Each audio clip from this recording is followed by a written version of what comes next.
6:39 en el territorio continental ecuatoriano.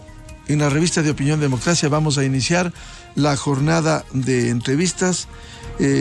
Vamos a abordar esta mañana el tema de la apelación al habeas corpus concedido a Jorge Glass por un juez de Manglar Alto. Hay una expectativa en Santa Elena por lo que resolviera la Corte, el juez Diego Moscoso, y que está apelado y que debe en audiencia escuchar y luego resolver este tribunal que, como los habíamos señalado, está presidido por la jueza que es de carrera, Silvana Caicedo, e integran los jueces Clever Franco y Juan Carlos Camacho.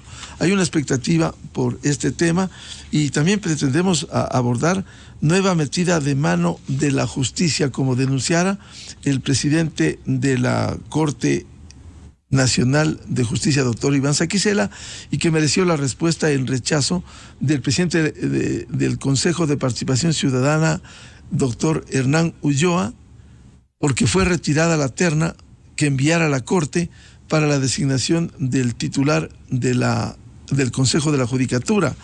El presidente del Consejo de Participación también debiera ser claro y transparente respecto de las actuaciones de este Consejo, porque ¿qué es lo que se pretende?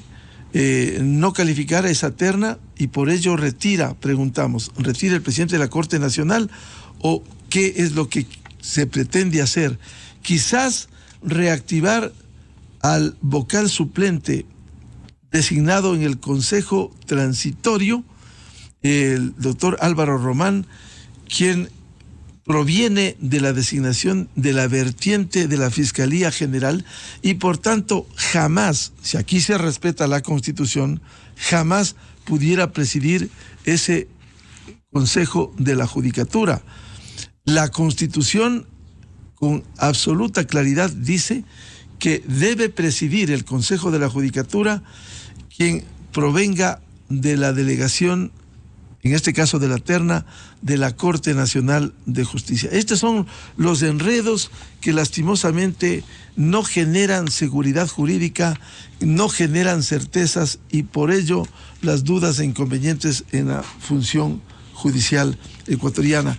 El propio presidente de la República este martes pidió de nuevo mayor firmeza al presidente de la Corte Nacional de Justicia en el combate a la corrupción.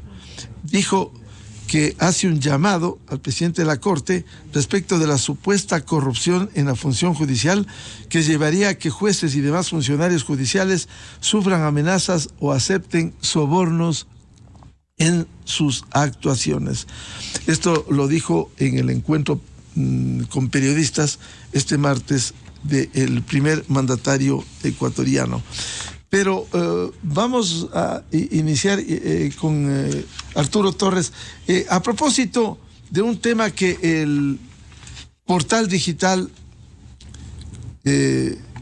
Código Vidrio pusiera en escena, y quiero empezar precisamente con este video inédito, que es bueno escucharlo, lo que hacían durante el gobierno del correísmo, lo que hacían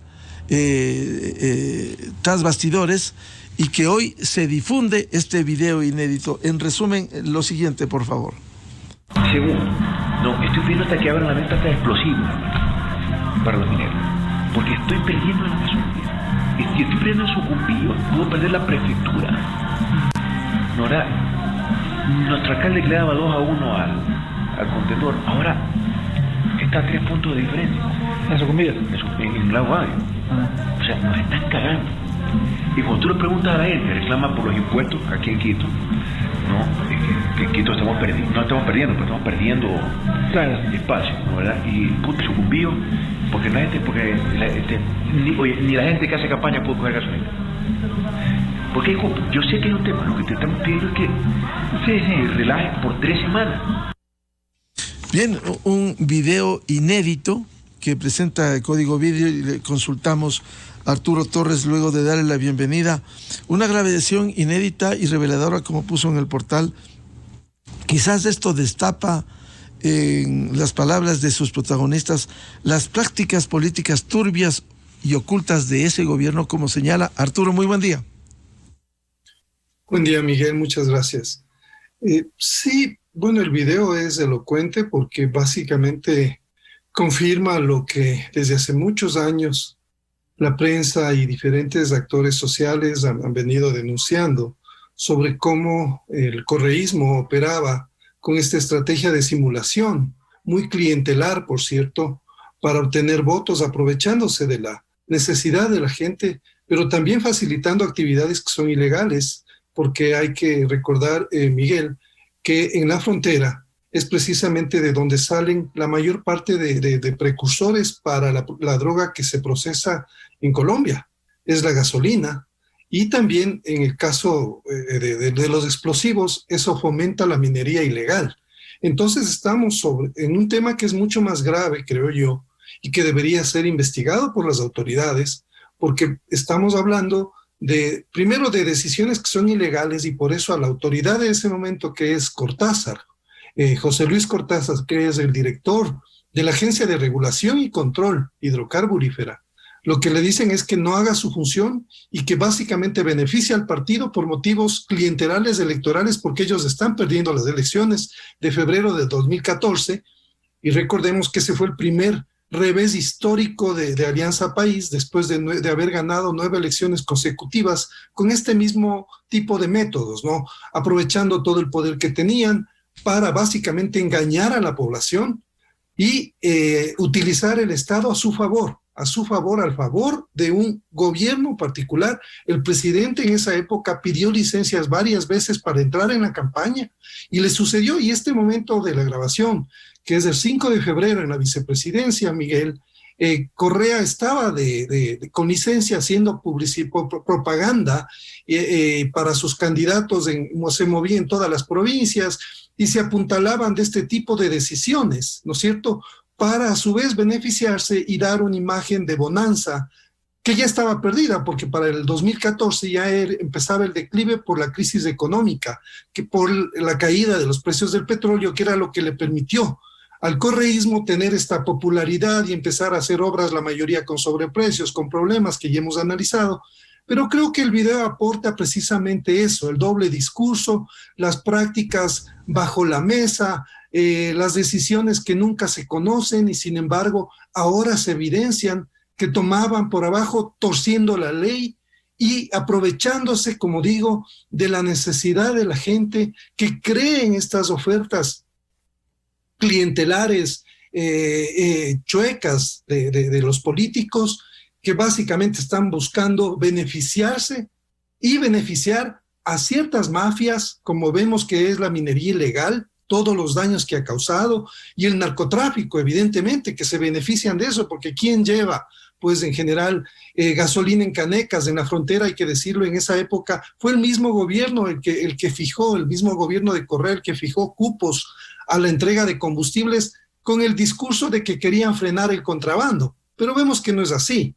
Ese es el valor de este video y creo que la sociedad puede sacar sus propias conclusiones sobre cómo se manejó la política a partir de que es un botón de muestra, porque ahora vamos a presentar una segunda parte donde igual la población podrá sacar las conclusiones sobre cómo se manejó el gobierno de Rafael Correa en temas de interés público y cómo se perjudicó al Estado con este tipo de prácticas. Arturo, sabemos del momento que vivía ese instante, y cuando usted refleja este video inédito del 5 de febrero, es decir, 18 días antes de las elecciones del 23 de febrero de 2014, y que, como bien señala, perdieron las alcaldías, perdió Augusto Barrera la alcaldía de Quito, perdieron la alcaldía de Guayaquil y de Cuenca. Es decir, eso reflejaba los niveles de desesperación como para hacer lo que hicieron luego y que se refleja en este video. Sí, creo que esta pieza, Miguel, calza precisamente con todo lo que en ese momento se advertía, ¿no? Estaban desesperados, tanto que se evidencia esta declaración del entonces vicepresidente de que no le importa, ¿no es cierto? No tiene escrúpulos para abrir la venta, la entrega de explosivos a los mineros. Eso o sea, las palabras de Glass son elocuentes y nos permiten medir el nivel de desesperación, porque él estaba haciendo lo que le pedía Correa, porque Correa seguía gobernando aunque estaba de licencia. Y Cortázar, que es el director de la agencia de regulación, le dice que el que primero le llamó para que abra los cupos de la venta de combustible en los sectores fronterizos es Rafael Correa, porque él era el que estaba ahí en la campaña, ¿no es cierto?, metido en el territorio, palpando el deterioro y el desgaste político que ya había sufrido Correa por todo lo que había pasado, por la persecución, por la corrupción que la prensa había sistemáticamente denunciado. Y hablamos de que el siguiente año hay una protesta masiva, Miguel. No olvidemos que esto fue el inicio del declive de Rafael Correa, que luego tiene que ponerle de candidato a Lenín Moreno, que ya sabemos que hay dudas sobre cómo ganó en esas elecciones en las cuales hubo el apagón, ¿no es cierto? Y sin embargo, también esto nos lleva a un sinnúmero de puertas que deben todavía abrirse, pero a mí como ciudadano y como periodista me preocupa que esto no tenga una consecuencia y que no sirva para que precisamente por el lado de las autoridades que tengan que hacer su papel puedan investigar más a fondo, porque aquí se presume el cometimiento de algunos delitos, abuso de fondos públicos, ¿no es cierto?, porque se está beneficiando a un partido que estaba entrando en las elecciones con sus candidatos, y también el hecho de haber beneficiado a actividades ilícitas debería ser investigado y debería tener una consecuencia. Arturo,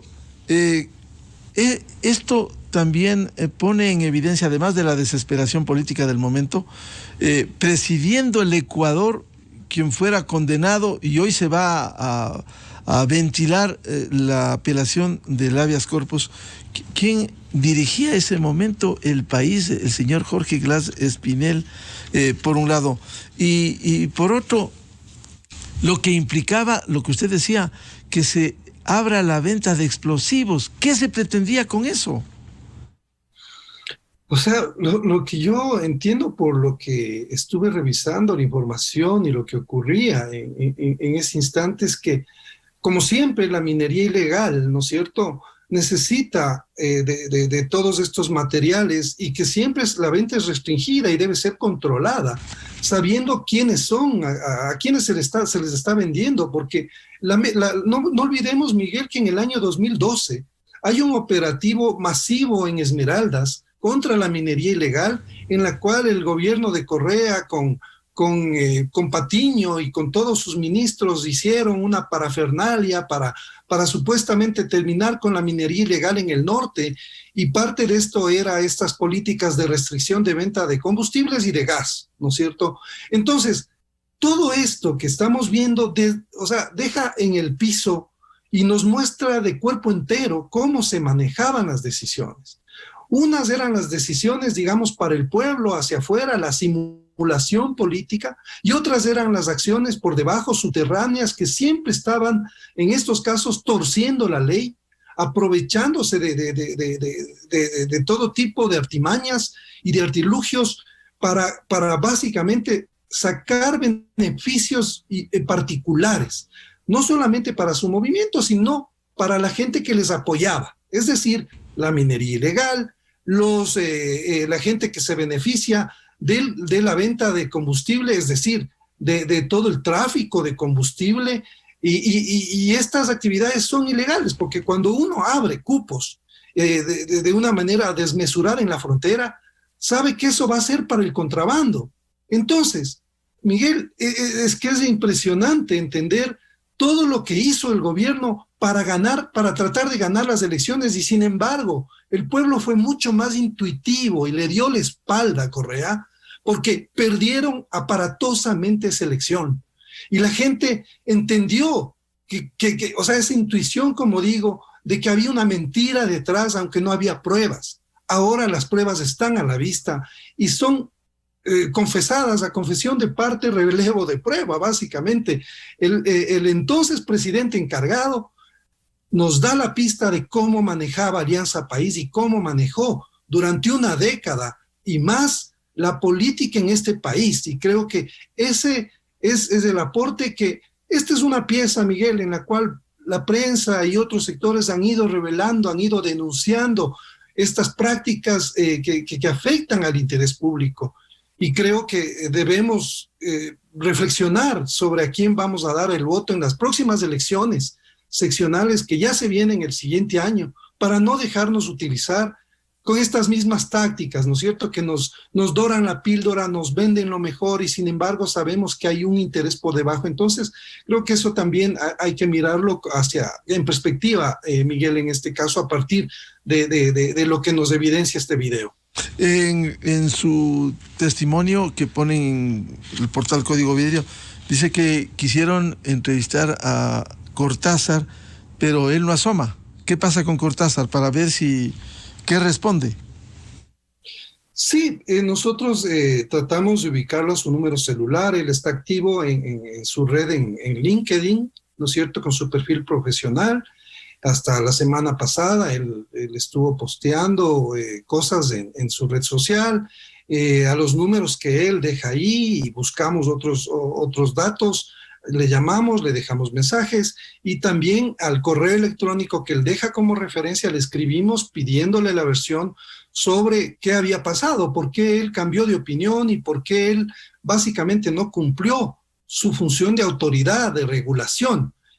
Evidentemente él no nos ha dado respuestas, pero entendemos que él inicialmente trató de hacer su trabajo y le jalaron las orejas y le dijeron no. Por eso es que esta parte en la que él dice, este es un proyecto político, ¿no es cierto? Aquí es una cuestión de políticos y no de técnicos. Hay un proyecto político que somete al resto de instancias técnicas, jurídicas, éticas. Eso es también importante entender como una autoridad. Y luego lo que hicieron, Miguel, es restringir las competencias del director de la ARCH para precisamente evitar que se les pueda ir de las manos un agencioso, como llama a Glass a la gente en los videos, a la gente que se sale de línea del redil que ellos tenían. Entonces, Cortázar, además, entendamos que Cortázar es un personaje muy cercano, de mucha confianza, de Glass y de Correa, desde el inicio, desde el año 2006. Cortázar empieza y es el jefe de seguridad de Rafael Correa, ¿no es cierto? Y luego, por eso ocupa cargos importantes, fue compañero de Jorge Glass en la ESPOL. Entonces, o sea, hay unos vínculos muy, muy estrechos y por eso es que él ocupa cargos en diferentes, desde la Secretaría Anticorrupción, claro, que crea el Correo. Efectivamente, también. Recuerda, Arturo, que presidía la Secretaría Anticorrupción este señor Cortázar, y estamos viendo por estos videos inéditos lo que ha estado haciendo por debajo. Así es. O sea, es que es elocuente cómo se manejó el correísmo, ¿no? Esta operación que yo llamo de simulación y de engaño permanente. Crearon esta Secretaría Anticorrupción, que era también adjunta a la Presidencia de la República, porque empezaron a salir las denuncias, Miguel, de corrupción del gobierno, y necesitaban hacer un contrapeso, ¿no es cierto?, para lavarse la cara, lavar la imagen. Y recordemos el tema del ministro Comecheques, que supuestamente sale de una denuncia de esta Secretaría Anticorrupción.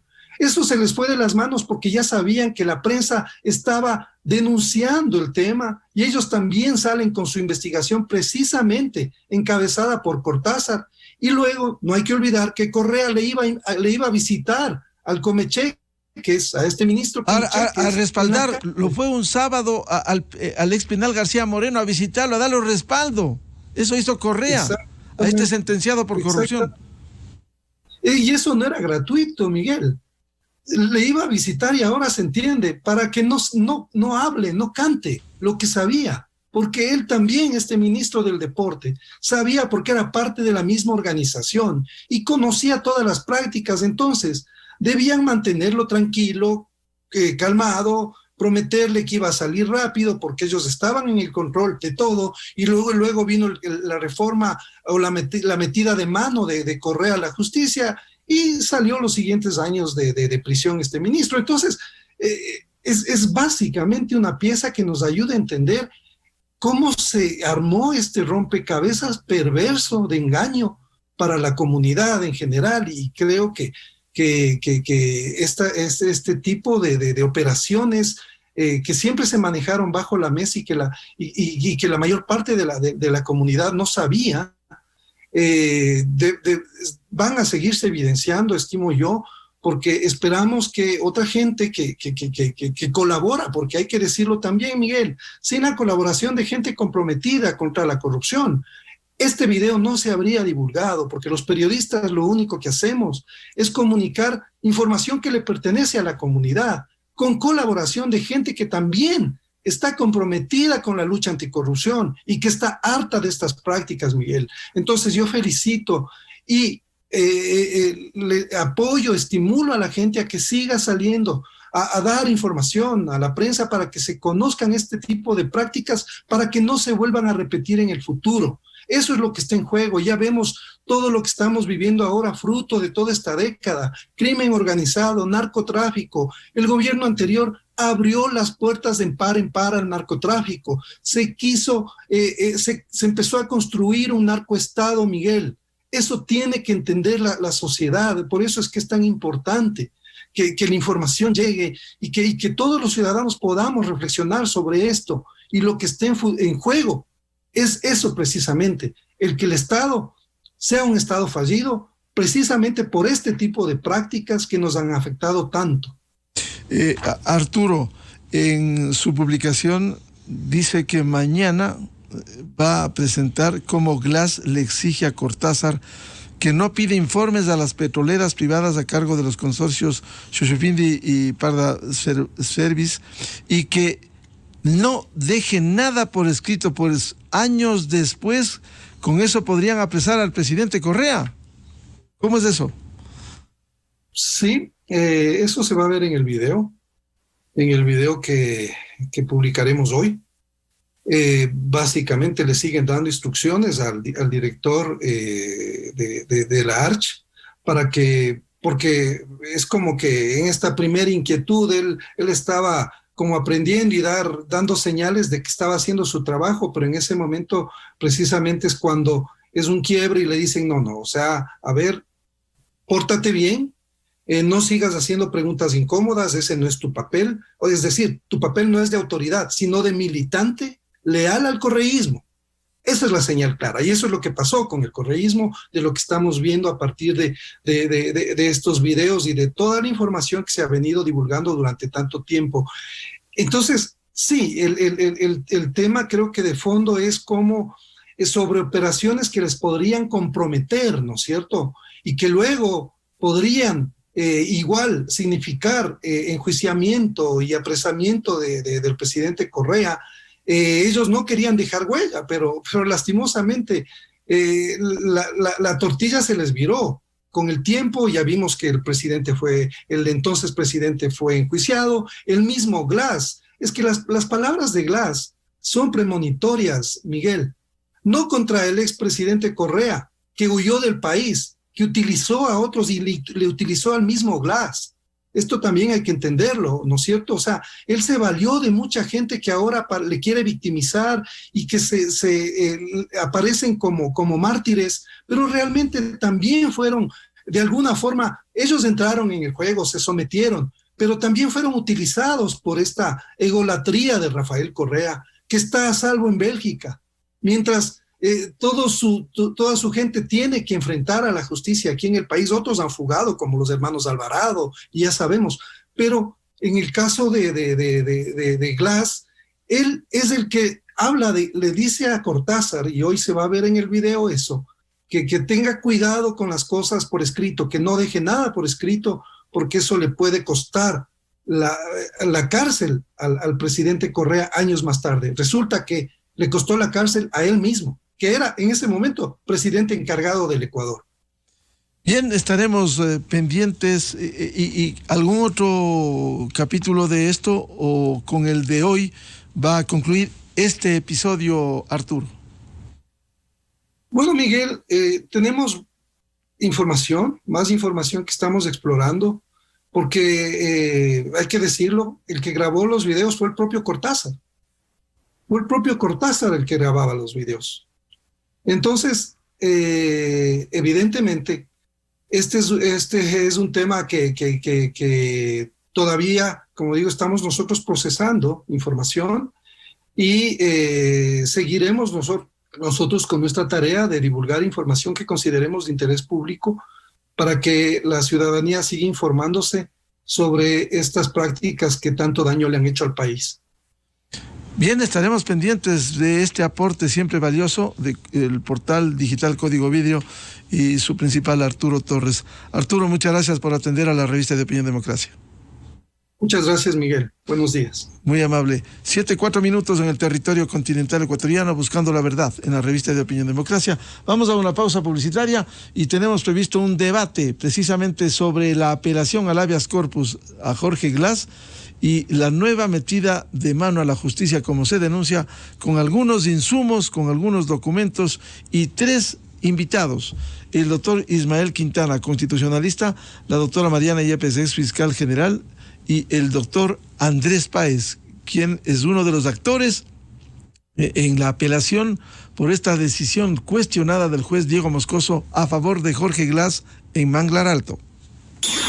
Miguel Rivadeneira en la revista de Opinión Democracia. Inicio de espacio promocional y publicitario.